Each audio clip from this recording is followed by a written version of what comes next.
नमस्कार दोस्तों, रीट एग्जाम 2025 के लिए एक ऐसी वीडियो लेकर आया हूं जिसमें आपको प्रीवियस क्वेश्चन पेपर को सोल्व कराऊंगा ताकि आपको पता चल सके एग्जाम में किस प्रकार के क्वेश्चन पूछे जाते हैं। चलिए इस वीडियो को शुरू करते हैं। पहला क्वेश्चन, भारत के संविधान की प्रस्तावना में उल्लिखित हम भारत के लोग से तात्पर्य है।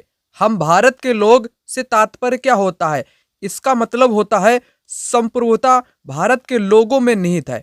जो संप्रभुता है वो भारत के लोगों में ही निहित है। चलिए बात कर लेते हैं 92 नंबर के क्वेश्चन की। भारत के संविधान के किस अनुच्छेद के अंतर्गत अस्पृश्यता के समाप्त किया गया है? यानी कि अस्पृश्यता छुआछूत का उन्मूलन किस अनुच्छेद में किया गया है? तो अनुच्छेद 17 में किया गया है। यहां पर क्वेश्चन नंबर 93, भारत के संविधान के किस भाग में मूल कर्तव्यों को सन्निहित किया गया है? यानी कि शामिल किया गया है। मूल कर्तव्यों को भाग किस में शामिल किया गया है? 4A में शामिल इसको किया गया है। क्वेश्चन नंबर 94, यहां पर कहता है भारतीय संविधान का अनुच्छेद 25 संबंधित है। अनुच्छेद 25 किससे संबंधित है? यहां पर आपको बताना है। तो इस क्वेश्चन का राइट आंसर हो जाएगा अंतःकरण की स्वतंत्रता तथा किसी भी धर्म के पालन, अभ्यास और प्रचार की स्वतंत्रता, जो कि अनुच्छेद 25 में आती है। ठीक है ना। और आपको पता होना चाहिए धर्म, मूल, वंश, जाति, भाषा के आधार पर भेदभाव नहीं होगा। अनुच्छेद 15 में ऐसा बताया गया है। ठीक है ना। चलिए आइए बात कर लेते हैं अगले क्वेश्चन की। अगर आप लोग किसी भी एग्जाम की तैयारी करते हो उसके लिए मॉक टेस्ट लगाना अनिवार्य रहता है। टेस्ट बुक पास प्रो मात्र आपको 351 रुपए में मिलने वाला है। मेरा कूपन कोड यूज आप लोग कर लेना JASH को, तो आपको 12% एक्स्ट्रा डिस्काउंट यहाँ पर मिलेगा। 30 और 31 दिसंबर का यहाँ पर ऑफर चल रहा है जिसकी वैलिडिटी 1 साल के लिए रहने वाली है। लिंक डिस्क्रिप्शन बॉक्स में है, अभी जाकर के आप लोग खरीद सकते हो। निम्न में से सामाजिक न्याय से संबंधित संवैधानिक प्रावधान नहीं है। गलत वाला बताना है, नहीं वाला यहां पर आपको बताना है। ठीक है ना। तो इस क्वेश्चन का आंसर क्या होगा? चलिए आपको यहां पर बताता हूं क्या होगा इस क्वेश्चन का यहां पर आंसर। तो यहां पर है समान कार्य हेतु समान वेतन। ये एक कोई सामाजिक न्याय से संबंधित कोई संवैधानिक प्रावधान नहीं है। थर्ड वाला जो कि यहां पर कैसा दिया गया है? नहीं में दिया गया है, यानी कि गलत है। और सभी आपके संविधान में बताए गए हैं। ठीक है ना। बाल श्रम पर भी निषेध लगाया गया है, लेकिन समान कार्य पर समान वेतन ऐसा कोई प्रावधान भारत के संविधान में नहीं किया गया है। इसलिए राइट आंसर ऑप्शन यहां पर थर्ड वाला हो जाएगा। अगला क्वेश्चन कुछ इस प्रकार से, लोकसभा की कार्रवाई के संचालन के लिए आवश्यक गणपूर्ति क्या है? तो क्या होनी चाहिए लोकसभा की कार्यवाही के संचालन के लिए? तो इस क्वेश्चन का राइट आंसर यहां पर आपका हो जाएगा कुल सदस्य का 1/10वां भाग, यानी कि इतना भाग होना चाहिए। ठीक है ना। तो लोकसभा की कार्यवाही के संचालन के लिए। क्वेश्चन नंबर 97, भारत के संविधान के कौन से अनुच्छेद में एक मंत्री परिषद का प्रावधान है जो कि राष्ट्रपति को उसके कार्यों के निर्वहन में सहायता प्रदान करेगा? किस अनुच्छेद में यह बात आती है? तो राइट आंसर यहां पर आपका हो जाएगा अनुच्छेद 74 में। चलिए बात करेंगे अगले क्वेश्चन की। आप लोग अनुच्छेद को कंप्लीट कर लेना क्योंकि अनुच्छेद से रिलेटेड बहुत सारे क्वेश्चन बार बार एग्जाम में देखने को मिलते हैं। आप लोग यहां पर देख भी रहे होंगे। 98 नंबर का क्वेश्चन, राज्य चुनाव आयुक्त कौन नियुक्त करता है? राज्य चुनाव आयुक्त को कौन नियुक्त करता है? जो चुनाव का जो होता है ना, इलेक्शन कमिश्नर, उसकी नियुक्ति कैसे होती है? कौन इसको नियुक्त करता है? आपको यहां पर बताना है। तो राइट आंसर आपका हो जाएगा संबंधित राज्य का राज्यपाल, है ना। राज्य की बात की गई ना, तो राज्य का राज्यपाल ही उसको नियुक्त करेगा। यहां पर 99 नंबर का क्वेश्चन, भारत के सर्वोच्च न्यायालय के संबंध में कौन सा कथन सही नहीं है? अब आपको यहां पर क्या करना है? गलत वाला कथन बताना है। संविधान की व्याख्या से संबंधित किसी मामले पर राष्ट्रपति सर्वोच्च न्यायालय से परामर्श मांग सकता है। ये तो सही दिया गया, मांग सकता है। राष्ट्रपति द्वारा मांगे जाने पर सर्वोच्च न्यायालय उन्हें परामर्श देने हेतु बाध्य है। बाध्य तो नहीं होता, ये गलत है आपका। राष्ट्रपति सर्वोच्च न्यायालय द्वारा दिए गए परामर्श को मानने हेतु बाध्य नहीं है। सही बात है। सर्वोच्च न्यायालय के परामर्श के अनुसार सरकार प्रस्तावित विधेयक में आवश्यक संशोधन भी कर सकती है। ये भी सही है। तो आपको नहीं वाला बताना है ना, गलत वाला। तो गलत आपका बी विकल्प यहाँ पर हो जाएगा। अगला क्वेश्चन 100 नंबर का यहाँ पर कहता है भारत के राष्ट्रपति के चुनाव के निर्वाचक मंडल में शामिल है। क्या शामिल है, यहाँ पर आपको बताना है। तो राइट आंसर हो जाएगा भारत की संसद तथा राज्यों की विधानसभाओं और दिल्ली और पुदुचेरी के संघ शासित प्रदेशों के केवल निर्वाचित सदस्य। ठीक है ना, किसके चुनाव में, राष्ट्रपति के चुनाव, ये आपके शामिल है, याद रखना, मोस्ट इंपोर्टेंट क्वेश्चन है। अगला क्वेश्चन कुछ इस प्रकार से, एशिया की सबसे लंबी नदी एशिया की कौन सी है? हांगहो है या मेकांग है, लीना है, यांगतीसी है। ठीक है ना, तो कौन सी यहाँ पर सबसे लंबी नदी है? एशिया की बात की गई है। किसकी बात की गई है? एशिया की यहाँ पर बात की गई है। तो इस क्वेश्चन का राइट आंसर आपका हो जाएगा यांगतीसी, है ना, यांगतीसी नदी। क्वेश्चन नंबर 102 यहाँ पर कहता है किलिमंजारो पर्वत किस देश में है? जो किलिमंजारो पर्वत है यह किस देश में स्थित है? तो तंजानिया देश में स्थित है किलिमंजारो पर्वत। अगला क्वेश्चन यहाँ पर है समताप सीमा पर औसत तापमान रहता है, यानी कि जो आपकी स्ट्रेटोस्फेयर है उसका तापमान यहाँ पर आपको बताना है। ठीक है ना, तो समताप मंडल में तापमान कैसा रहता है, औसत कितना रहता है, वही वाला आपको यहाँ पर बताना है। तो 0 डिग्री सेल्सियस समताप सीमा पर औसत तापमान रहता है। अगला क्वेश्चन कुछ इस प्रकार से एग्जाम में पूछा गया, वेसाल्ट शैल एक उदाहरण है, वेसाल्ट चट्टान का एक उदाहरण आपको यहाँ पर बताना है। उपपातलीय, बाह्याग्नेय, पातलीय शैल या कायांतरित शैल। ठीक है ना, बेसाल्ट आपको मालूम होगा जैसे दक्कन का पठार है। हाँ, दक्कन का पठार आपके बेसाल्ट चट्टान से निर्मित है। एक बात आपको ये भी पता होनी चाहिए, जो आग्नेय शैल होते हैं 2 प्रकार के होते हैं, एक अंतर्वेदी होता है और एक बहिर्वेदी होता है। जो बाहर मैग्मा ठंडा होकर के जम जाए पृथ्वी के ऊपर, जैसे पर्वतों के ऊपर जम जाए तो वो बहिर्वेदी होता है, जो अंदर ही जम जाए वो आपका अंतर्वेदी होता है। अब आपको यहाँ पर पता चल गया होगा कि इस क्वेश्चन का राइट आंसर क्या होगा, तो बाह्य आग्नेय शैल यहाँ पर हो जाएगा। समझे आप लोग, जो मैग्मा होता है ना पृथ्वी में, जब ज्वालामुखी उद्गार होते तो मैग्मा भी निकलता है, वही मैग्मा जब पृथ्वी की सतह पर पठार हो गए, आपके पर्वत हो गए, उनके ऊपर में जम जाता है तो ये बाह्य आग्नेय शैल कहलाता है, जैसे बेसाल्ट जो कि आपके दक्कन का पठार कह लो। अगला क्वेश्चन, एक पोषण स्तर से दूसरे पोषण स्तर तक औसत ऊर्जा का प्रवाह होता है, कितना होता है प्रवाह ऊर्जा का? यहाँ पर वही वाला आपको बताना है, 10% होता है। अगला, मैगस्थनीज किसका राजदूत था? तो ये सेलुकस निकेटर का राजदूत था, जो कि मौर्य काल में आया था मैगस्थनीज, है ना। और मैगस्थनीज की पुस्तक भी आप लोग याद रख सकते हो, इंडिका इसने पुस्तक लिखी है, जो कि मौर्य काल को जानने में एक स्रोत के रूप में इसको उपयोग में लाते हैं इतिहासकार। ठीक है ना। अगला क्वेश्चन कुछ इस प्रकार से, कौन चंद्रगुप्त द्वितीय की राज्यसभा में एक नवरत्न नहीं था? बररुचि, धनवंतरी, फायान, बरहमिहिर। आपको पता होगा ये फायान कौन था, ये तो आपका चीनी यात्री था। कौन था? चीनी यात्री था। तो नवरत्न नहीं था, नहीं वाला आपको बताना है। तो इस क्वेश्चन का राइट आंसर आपका क्या होगा? तो राइट आंसर यहाँ पर आपका इस क्वेश्चन का दोस्तों क्या हो जाएगा, आपको यहाँ पर बताना है। तो राइट आंसर आपका यहाँ पर क्या होगा दोस्तों? वही हो जाएगा जो अभी मैंने आपको बताया, फायान, जो कि चीनी यात्री था। ये कोई नवरत्न में शामिल थोड़ी ना था। अगला क्वेश्चन यहाँ पर कुछ इस प्रकार से है, महाराणा प्रताप के हाथी का नाम पूछा, घोड़े का नाम तो चेतक था, सभी को पता है चेतक था महाराणा प्रताप के घोड़े का नाम, परंतु हाथी यहाँ पर पूछा, राम प्रसाद था, मर्दाना था या वीर प्रसाद था? तो हाथी की अगर मैं बात करूं यहाँ पर क्या होगा, राम प्रसाद नाम था। ठीक है ना। घोड़ा का नाम था उनके चेतक, सभी को मालूम होगा। आगे यहाँ पर क्वेश्चन है, यहाँ पर कहता है, क्या कहता है, सामाजिक सुधारक गोविंद गुरु का जन्म हुआ। गोविंद गुरु का जन्म कब हुआ था, कहाँ पर हुआ था, आपसे पूछा है। तो किसान परिवार में, बंजारा परिवार में या जमींदार परिवार में? राइट आंसर यहाँ पर हो जाएगा बंजारा परिवार में हुआ था। बंजारा एक जाति होती है जो कि एक खाना बदोश मानी जाती है, घुमत्तू जाति कह सकते हो।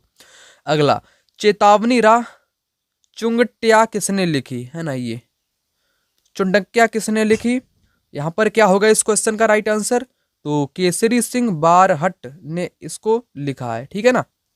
अगला क्वेश्चन यहाँ पर कहता है, लंदन में वीर विनायक दामोदर सावरकर के लिए आगे अध्ययन हेतु छात्रवृत्ति की व्यवस्था किस व्यक्ति ने की थी। विनायक दामोदर यानी कि वीडी सावरकर जिनको बोलते हैं, जो कि एक इतिहासकार माने जाते हैं, आपको मालूम भी होगा। तो उनके बारे में, उनको जो छात्रवृत्ति की व्यवस्था की थी वो किस व्यक्ति ने की थी। क्या राम रास बिहारी बोस ने, या मोहन सिंह ने, या सुभाष चंद्र बोस ने, या श्यामजी कृष्ण वर्मा ने। तो राइट आंसर यहाँ पर आपका पहला ऑप्शन हो जाएगा, श्यामजी कृष्ण वर्मा ने। अगला क्वेश्चन यहाँ पर आप लोग देख सकते हो, मत्स्य जनपद की राजधानी, 16 महाजनपदों में एक मत्स्य भी था, ठीक है ना, उसकी राजधानी आपको बताना है। तो यहाँ पर इस क्वेश्चन का राइट आंसर आपका हो जाएगा विराटनगर। अगला, पैगन वंश का आनंद मंदिर कहाँ यहाँ स्थित है, कहाँ पर स्थित है, पाकिस्तान, भारत, म्यांमार या चीन में।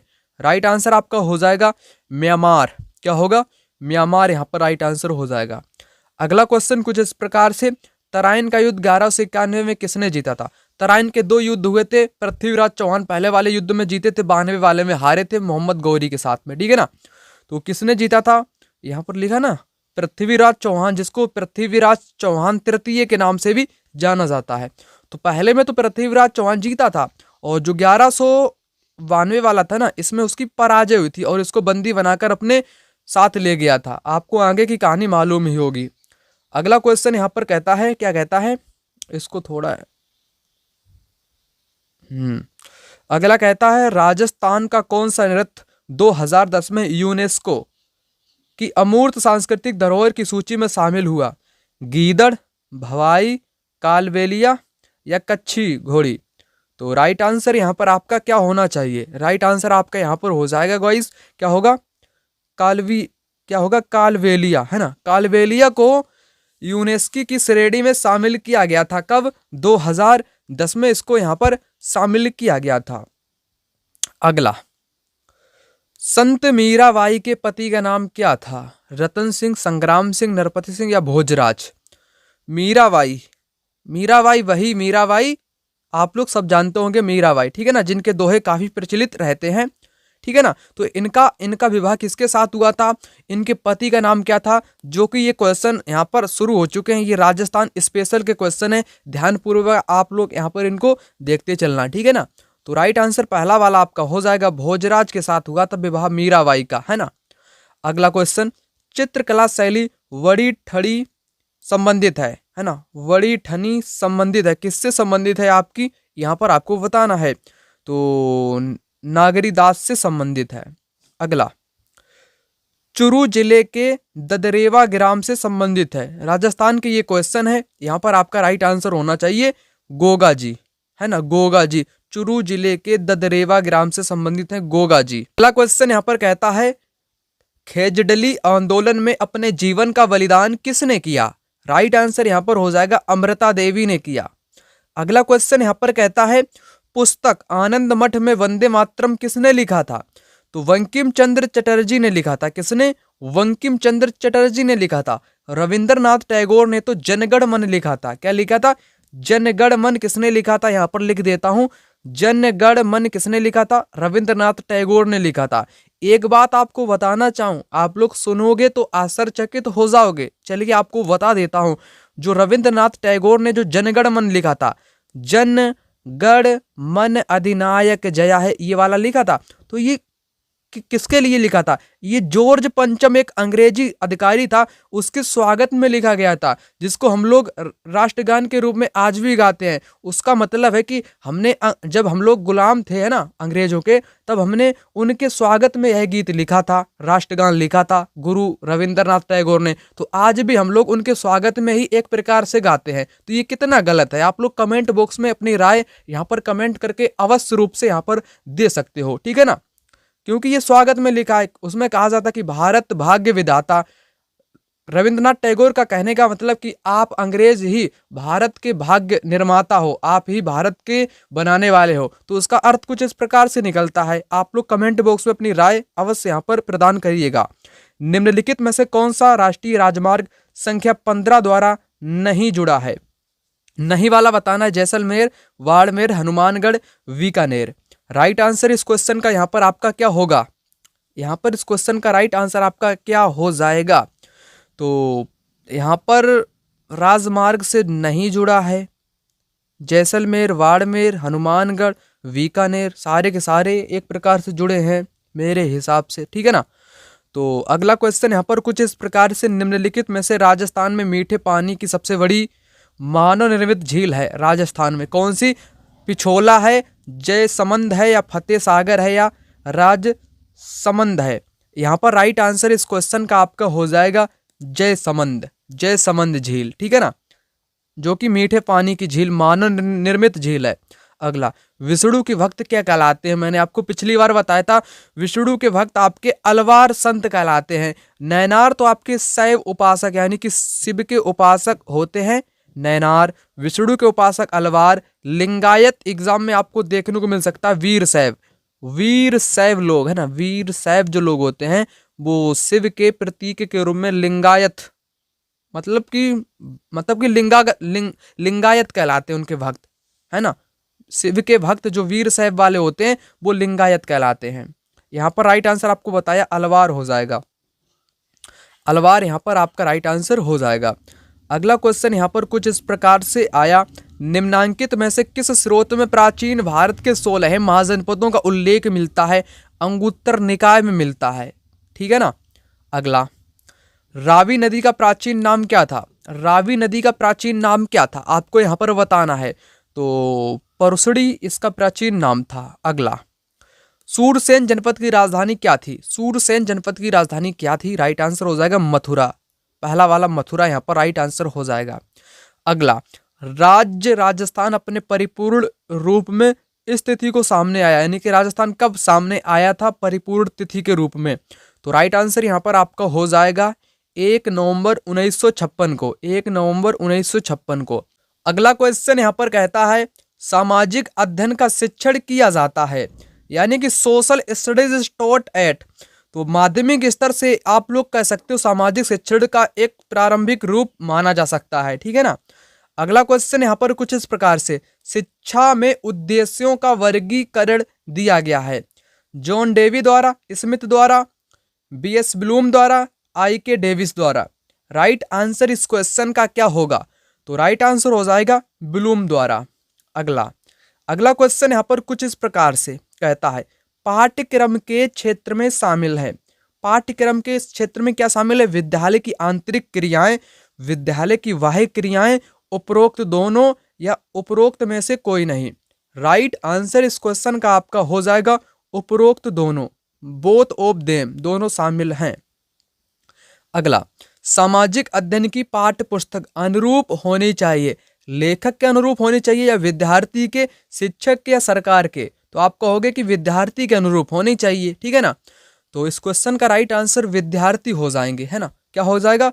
विद्यार्थी यहाँ पर हो जाएंगे। अगला, सामाजिक अध्ययन की अध्यापिका कक्षा में चुनाव की क्रमिक प्रतिक्रिया बता रही है, वह जिस प्रविधि का प्रयोग कर रही है वह है व्याख्या करेगी, कथन करेगी, परिचर्चा करेगी, या प्रश्न पूछेगी। एक अध्यापिका है, टीचर है, वो बच्चों को चुनाव वाली प्रक्रिया बता रही है क्लास में, तो वो किस विधि का सबसे उपयुक्त प्रयोग कर सकती है, वही वाला आपको यहाँ पर बताना है।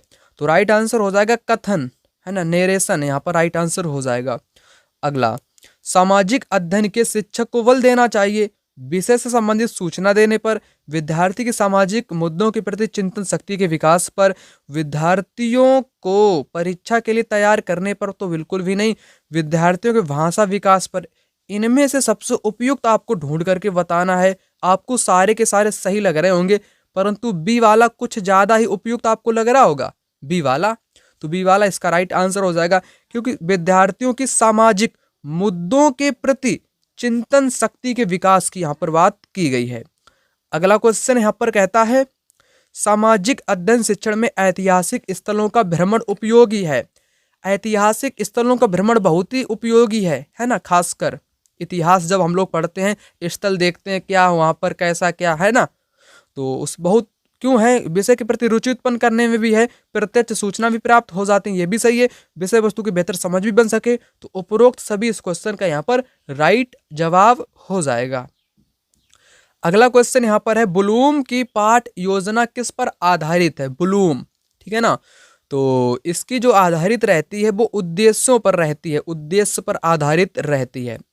अगला क्वेश्चन, अगला यहाँ पर कहता है, क्या कहता है, प्रायोजना एक उद्देश्यपूर्ण कार्य है जो संलग्नता के साथ सामाजिक वातावरण दिया गया। यह कथन किसके द्वारा दिया गया है? यह कथन किसके द्वारा दिया है? किलपैट्रिक के द्वारा दिया गया है। अगला, सामाजिक अध्ययन में कौन सी परीक्षा छात्रों के स्वतंत्र चिंतन के मूल्यांकन का अवसर प्रदान करती है? चिंतन के मूल्यांकन का अवसर प्रदान करती है। तो इस क्वेश्चन का राइट आंसर आपका हो जाएगा इजी टाइप टेस्ट, यानी कि निबंधात्मक प्रकार की परीक्षा। अगला, अगला यहाँ पर है, निम्नलिखित में से रवि फसल है, रवि क्रॉप कौन सी है? रवि की फसलें, जूट, मूंगफली, सरसों, तरबूज। तो सरसों, सरसों कैसी है? रवि की फसल है। रवि की फसलें जो आपकी होती हैं, ये मतलब कि जो सर्दीला वाला मौसम होता नहीं, जो अक्टूबर नवंबर में आपकी बोई जाती हैं, और गर्मी वाले महीने में मार्च या अप्रैल कह लो आप लोग कटाई हो जाती है। जैसे गेहूं भी शामिल है, सरसों शामिल है, राई शामिल है, मटर शामिल है ना। तो राइट आंसर आपका हो जाएगा यहाँ पर सरसों। तरबूज कैसी है? एक तो रवि होती है, खरीफ की फसल, एक जायद की फसल, है ना, आपको पता है। तो राइट आंसर मैंने आपको बताया सरसों, यहाँ पर इस क्वेश्चन का राइट आंसर आपका बिल्कुल सही जवाब यहाँ पर हो जाएगा। चलिए आइए बात कर लेते हैं अगले क्वेश्चन की। निम्नलिखित में से किस आंतरिक राष्ट्रीय जलमार्ग के द्वारा ब्रह्मपुत्र नदी में सादिया से धुबरी, बहुत इंपॉर्टेंट क्वेश्चन, डायरेक्ट NCERT से उठाया गया क्वेश्चन, ठीक है ना। तो राइट आंसर हो जाएगा राष्ट्रीय जलमार्ग संख्या 2। अगला, 2011 की जनगणना के अनुसार भारत में पुरुष साक्षरता दर कितनी थी? 2011 के अकॉर्डिंग? तो 82.14%, राइट आंसर हो जाएगा। अगला, भारत में शीतकालीन वर्षा कहाँ से उत्पन्न होने वाले चक्रवातों का परिणाम है? ये ज्योग्राफी के क्वेश्चन है, आप लोग यहाँ पर देखते चलना, ठीक है ना। शीतकालीन वर्षा कहाँ से उत्पन्न होने वाले चक्रवातों का परिणाम है, यहाँ पर आपको बताना है। तो राइट आंसर इस क्वेश्चन के यहाँ पर आपका हो जाएगा भूमध्य सागर। अगला, सिंधु गंगा के मैदान में जहां से आंतरिक प्रभाव पुनः प्रकट होता है, स्थानीय रूप से जानी जाती, तराई प्रदेश, भावर, वांगर या चो? राइट आंसर इस क्वेश्चन का हो जाएगा तराई प्रदेश। अगला, आधुनिक औद्योगिकरण के सूत्रपात का श्रेय निम्नलिखित में से किस ऊर्जा संसाधन को जाता है? जल विद्युत, आणविक, कोयला या गैर परंपरागत? राइट आंसर इस क्वेश्चन का यहाँ पर आपका हो जाएगा कोयला। कोयला जो है आधुनिक औद्योगिकरण के सूत्रपात का श्रेय जाता है, कोयला से ही अधिकतर उद्योगों का विकसित होना संभव हो पाया है, ठीक है ना।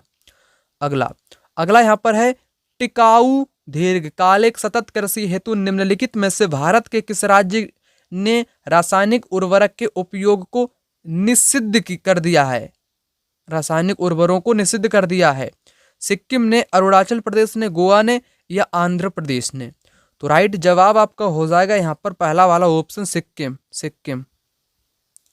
अगला, निम्नलिखित में से लोहा इस्पात संयंत्र की स्थापना ब्रिटेन में तकनीकी सहयोग से हुई थी? किस तकनीकी सहयोग से हुई थी? बोकारो से, दुर्गापुर इस्पात, भिलाई से, राउरकेला से या विजयनगर से? ये क्वेश्चन कहाँ से पूछा गया आपको बताना चाहूँ तो ये आपकी 12th की ज्योग्राफी से पूछा गया है। कहाँ से? 12th की ज्योग्राफी से पूछा गया क्वेश्चन है। तो इस क्वेश्चन का राइट आंसर आपका क्या होना चाहिए? राइट आंसर हो जाएगा दुर्गापुर इस्पात संयंत्र से, ठीक है ना। अगला क्वेश्चन यहाँ पर कहता है, निम्नलिखित में से कौन सी नदी उत्खात भूमि के लिए कुख्यात है? राइट आंसर यहाँ पर हो जाएगा तुंगभद्रा नदी। अगला क्वेश्चन यहाँ पर कहता है, याकूत जनजाति का आवास वास स्थान है? New Zealand, Congo basin, Amazon basin या उत्तरी साइबेरिया? यहाँ पर इस क्वेश्चन का राइट आंसर हो जाएगा उत्तरी साइबेरिया में याकूत जनजाति का निवास स्थान पाया जाता है। चलिए बात कर लेते हैं अगले क्वेश्चन की। यहाँ पर कहता है घग्गर का मैदान अवस्थित है, घग्गर नदी का मैदान गंगानगर और हनुमानगढ़ जिलों में, झुंझुनू तथा सीकर जिलों में, जालौर तथा सिरोही जिलों में, जैसलमेर तथा बाड़मेर जिलों में। तो राइट आंसर इस क्वेश्चन का यहाँ पर आपका क्या हो सकता है? तो पहला वाला हो जाएगा गंगानगर और हनुमानगढ़ जिलों के बीच में।